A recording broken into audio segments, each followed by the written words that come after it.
Here's your Storm Tracker weather forecast with Jason Laird.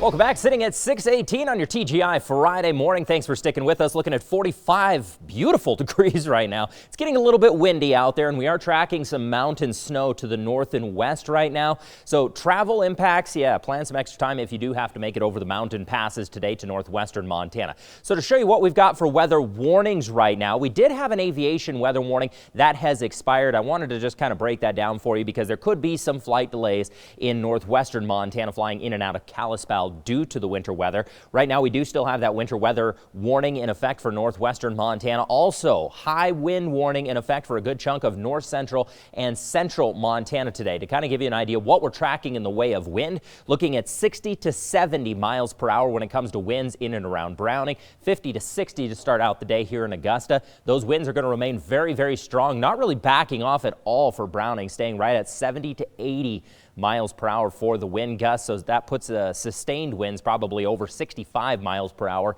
in that area. In and around Great Falls, very windy as the day progresses too. We'll finally see those winds die down a little bit overnight, but Saturday's still going to be a windy one. As for the moisture today, it's all going to stay in northwestern Montana. None of that's going to make its way over the mountains.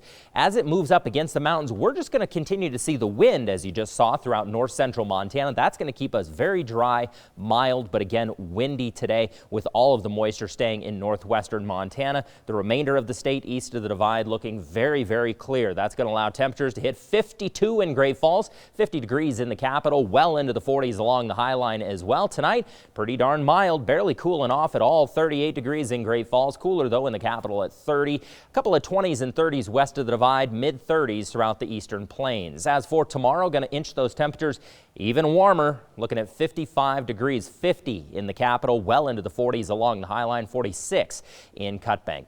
That high pressure ridge that's brought all the sunshine and mild weather to the state is going to start to kind of break down the first part of this next week. It'll hang out through the weekend, and then we're going to start to see it kind of break down again once Monday rolls around. An area of low pressure off of the coast is going to allow for some colder Arctic air to settle in out of Canada, taking us into Christmas. So in other words, we're likely going to see a bit more cold air settle in. Temperatures kind of drop as Christmas rolls around. So extreme wind on tap today, still windy tomorrow, but allowing for very, very mild weather. Here in the capital, we're looking at 50 degrees, carbon copy tomorrow, temperatures falling by Tuesday of next week.